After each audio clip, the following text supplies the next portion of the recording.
Good morning. I hope my, hang on a second. Yeah, I hope my volume is up enough today that everyone can hear. We'll wait just a minute and let people join in.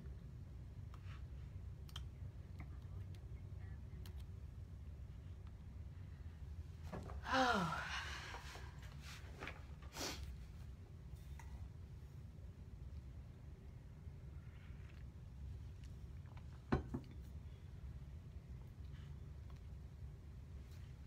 There y'all come.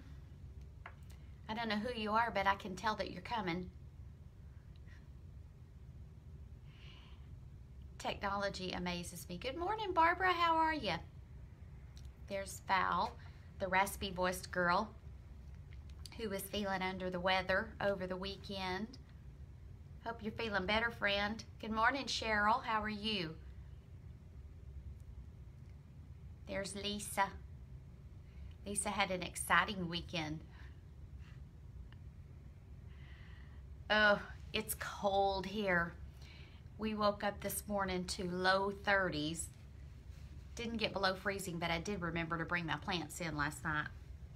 I'm not a green thumb by any stretch of anybody's imagination. 13.8 inches? Oh, mercy. Yeah, we're not getting, good morning, Barbara. We're not getting, and Denny, good morning, all of you. We're not getting snow. At least I don't think we're getting snow, but it's cold. And I knew it was going to get down close to freezing. And I have 2 plants on my front porch that so far I have not managed to kill. So I brought them in. And now I hope that they survive being inside, but I knew they wouldn't survive being outside. So let's jump in.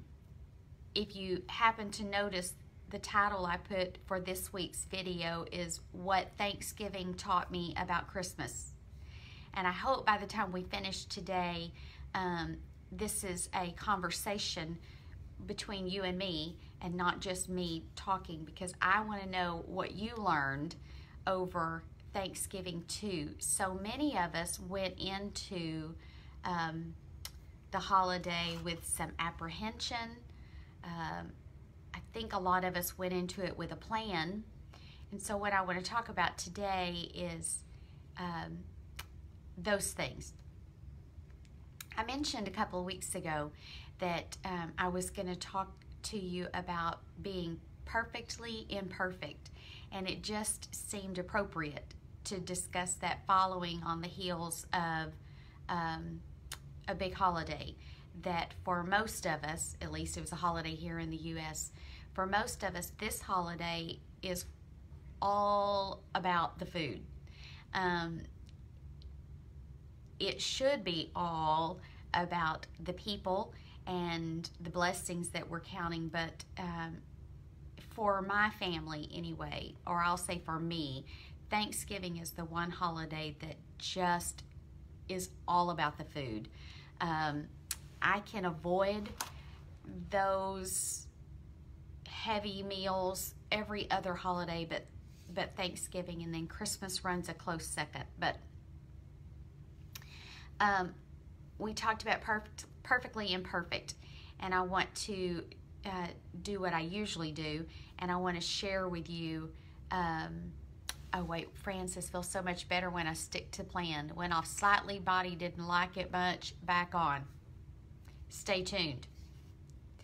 Perfectly imperfect. I love definitions, so I looked up the definition to imperfect.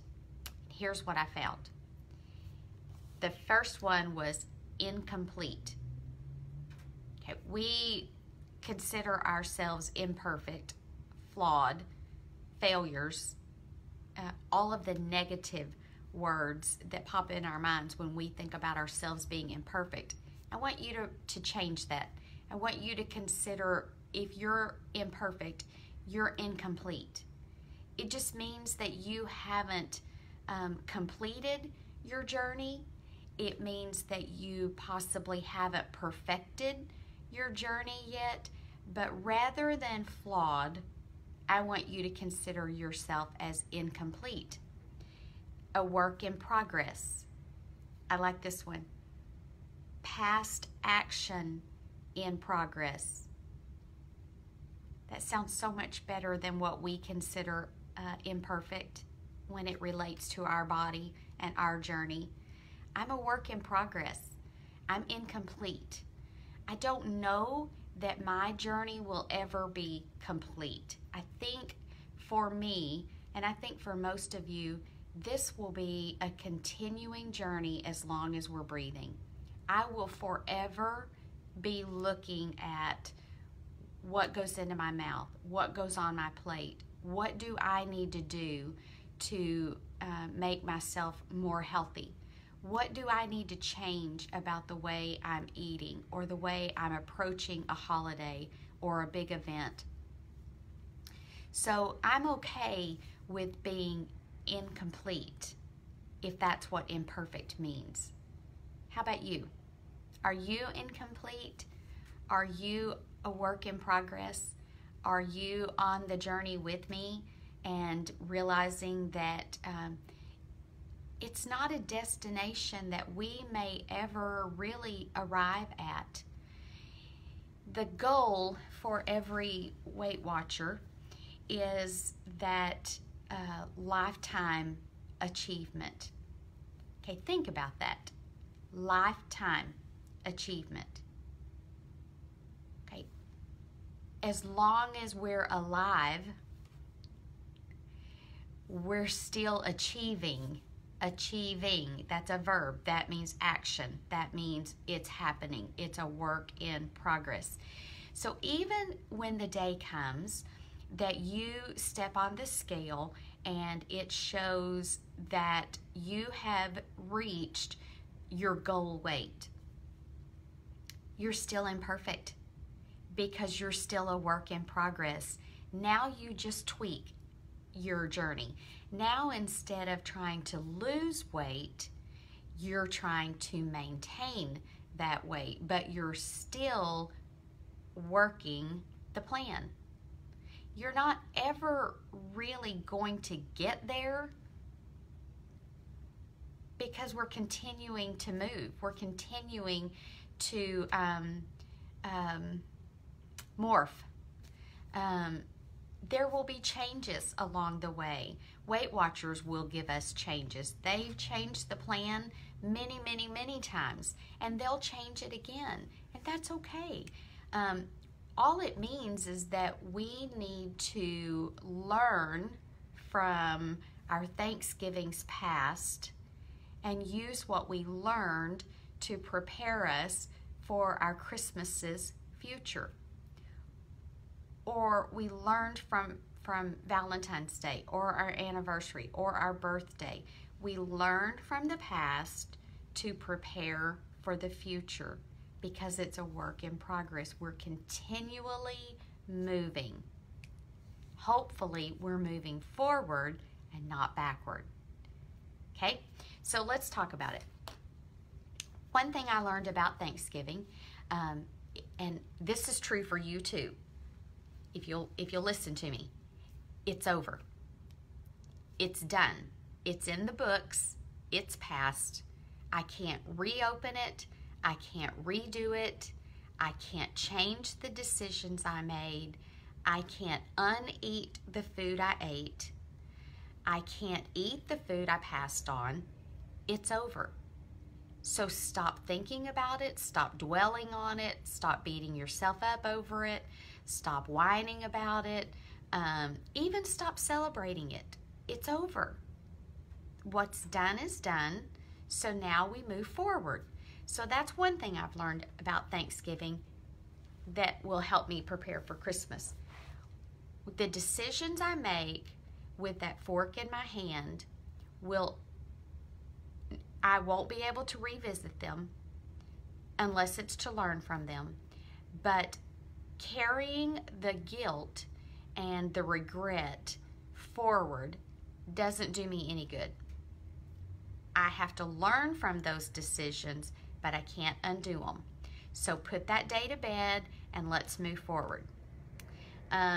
Number 2, my plan only works if I worked my plan. most of us went into Thanksgiving meal, and I apologize for those of you who are not from the U.S. You'll just have to bear with me and consider this for your holidays. Most of us went into that day with a plan, even if it was a plan here. I'm not going to eat this, I'm not going to eat that, I'm only going to eat this much of this, I'm going to pass on Aunt Betty Sue's pumpkin pie that, you know, she makes better than everybody's. I'm going to get in extra steps. I'm going to do this. I'm going to do. We all had a plan. Okay. Did you stick to your plan?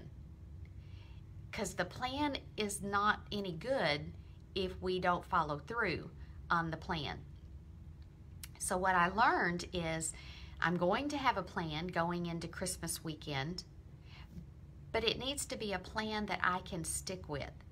So telling myself that I'm not going to eat any of the desserts Christmas weekend, is that a sustainable plan? Is that something you can do? If it is, great. Then make that your plan. But if that was your plan at Thanksgiving and you failed miserably and you've been beating yourself up ever since Thursday, then maybe your plan for Christmas needs to be slightly different. Maybe instead of saying I'm not going to have any desserts Christmas week, it should be I'm only going to have one or two, or I'm only going to have a bite, or I'm going to follow the 3-bite rule when it comes to desserts, or I'm not going to go to as many Christmas parties as I did last year. Make your plan a plan that you can stick with. Don't set yourself up for failure. Don't make your plan so unachievable that you can't do it. Does that make sense? So we need to have a plan, but it needs to be a plan that we can do. I went to my grandson's football game. He's 11 last year, and their team kept trying to run this particular play.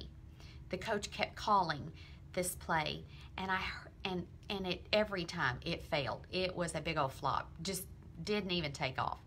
And I heard one of the dads say, who also coaches one of the older teams, he was in the stands, and he said, why do they keep calling that same play when they know that play is not going to work?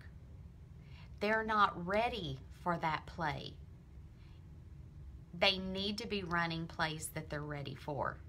So don't give yourself a plan that you're not ready for. Reminds me of the plank challenge. Someone asked me if I had ever planked for 5 minutes. The answer is no, I have not. I don't know that I've ever planked for 1 minute. My plan is not to immediately go into this and plank for 1 minute or 2 minutes, and certainly not for 5 minutes.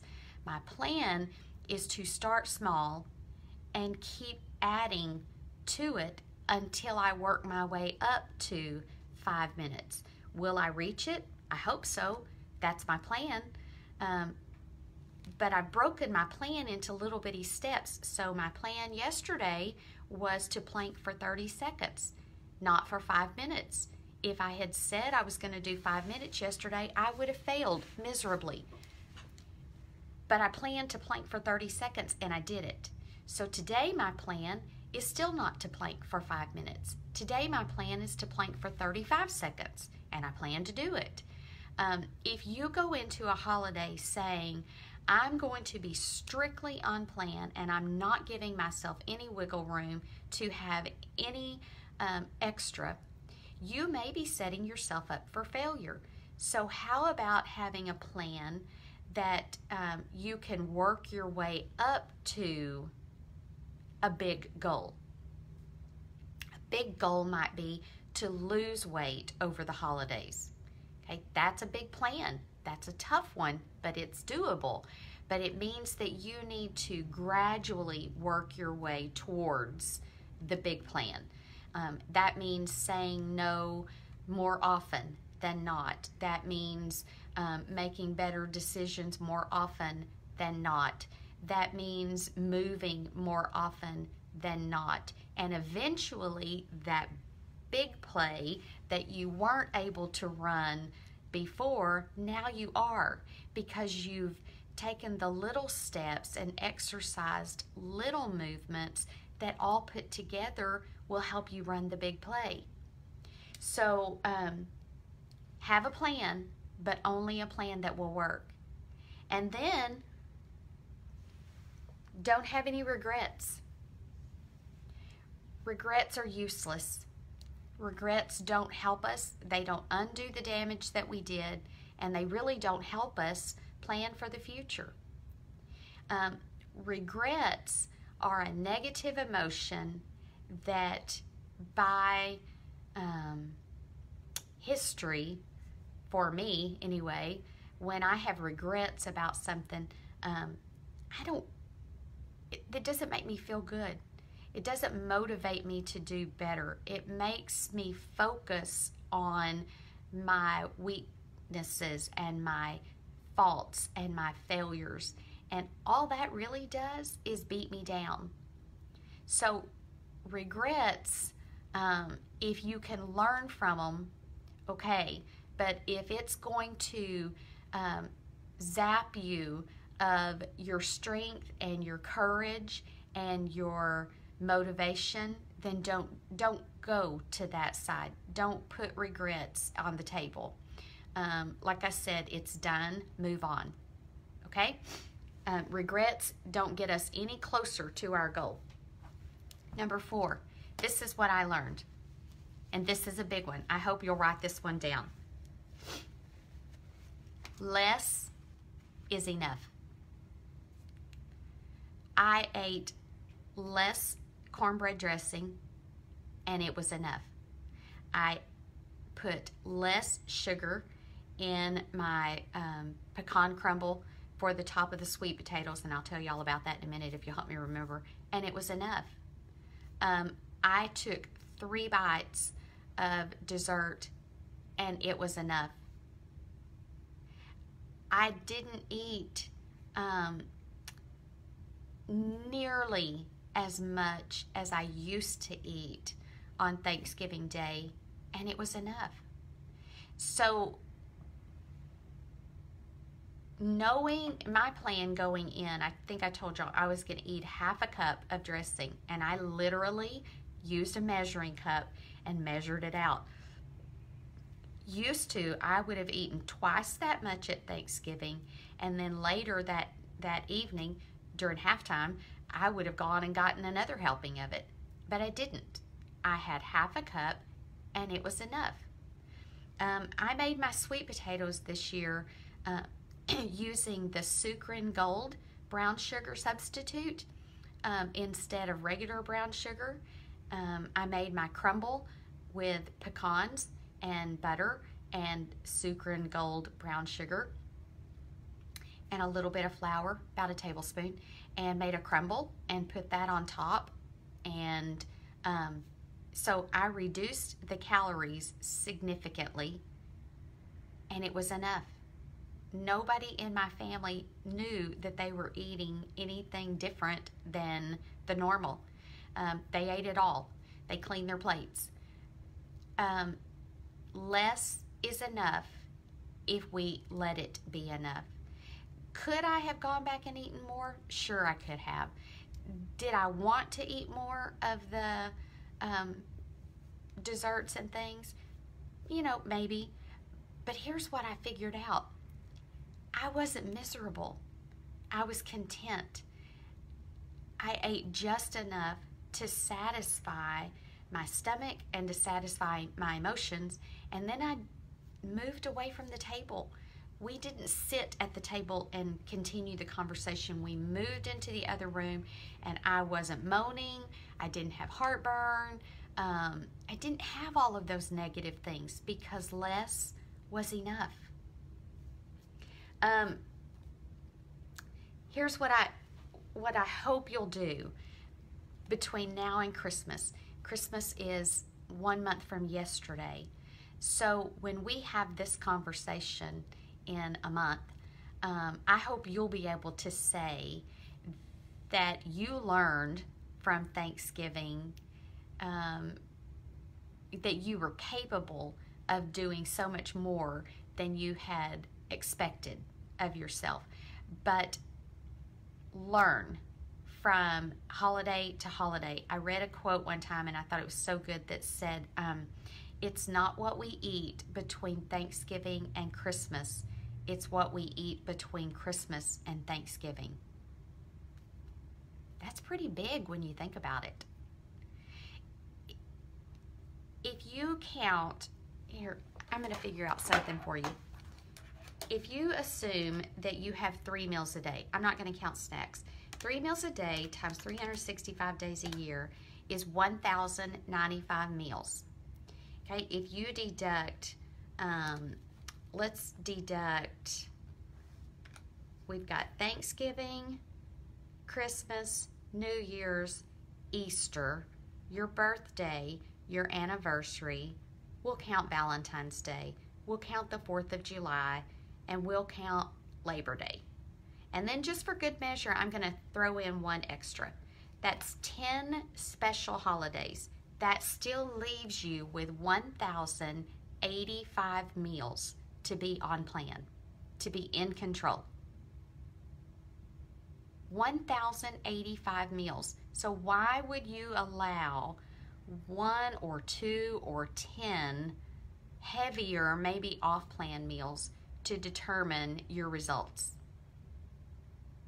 Not when there's 1,085 meals that I can be strictly on plan. That far outweighs those 10. That really puts it into perspective, doesn't it? So if you're perfectly imperfect, how about be perfect for 1,085 meals so that the imperfect you for those 10 meals isn't such a big deal after all? Will you gain weight after those meals? Maybe. You're not going to gain a huge amount of fat. Your weight, the scale may go up a little bit, but more often than not, it's from all the extra sodium and bloating and things. Because think about this. You would have to eat an extra 3,500 calories to gain 1 pound of fat. That's above and beyond the amount of calories that your body needs just to maintain your weight. So let's assume that you need to eat 1,500 calories a day. That's just a random number. It totally depends on your height, your weight, your age, your activity level, but just for sake of argument, let's assume you needed 1,500 just to maintain where you are. And then, so maybe you got on the scale today after Thanksgiving weekend and it says you went up 2 pounds. Okay, that means for that to be 2 pounds of fat, you would have had to have eaten an extra 7,000 calories. Did you eat an extra 7,000 calories? That's a lot. If you did, then you need to really seriously make some changes. You need to stop talking about it, stop planning it, stop whining about it, stop looking for the magic cure, stop blaming. You need to make some changes if you ate an extra 7,000 calories. But if you didn't, if you're like most of us and you had a little bit extra, maybe you indulged a little bit more than you had planned, unless you ate 7,000 extra calories, that weight's going to come right back off. Unless, and here's the big one, unless you let that be the reason that you go completely off plan. And then it's there to stay. And it'll multiply, and it'll bring friends with it. We're approaching quickly over the next few weeks the influx of new members that we see every year. I love to see new people come in because it means there's hope.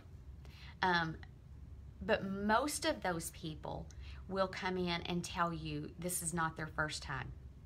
Something got to them, some meal, some holiday, some meeting, something got to them and made them give up. Could it be that that one gain after a holiday, they got on the scale went up, they assumed that it was a fat gain and they're a total failure, so they quit? What if they had stuck it out for one more weigh-in and realized it wasn't a fat gain after all? It was just a sodium gain, or they just needed to drink a little bit extra water. But had they stuck with it, the next week, maybe they would have seen those 2 pounds gone and an extra half pound went with it. Have a plan. But the plan doesn't do any good if you don't stick to it. Perfectly imperfect means we are a work in progress. It means we haven't fulfilled our goal yet. We're incomplete, but we're moving forward. But we're moving. So this week, allow yourself to be imperfect and consider that a good thing, because it means you're still working it. Thanksgiving is in the books. Thanksgiving 2018 will never come again. I heard yesterday, it's kind of depressing, it said we have one more year of being in the teens in our lifetime. One more year of being in the teens in our lifetime, 2019. Most of us will never see that again. Will you make it count? Will you make 2019 your year?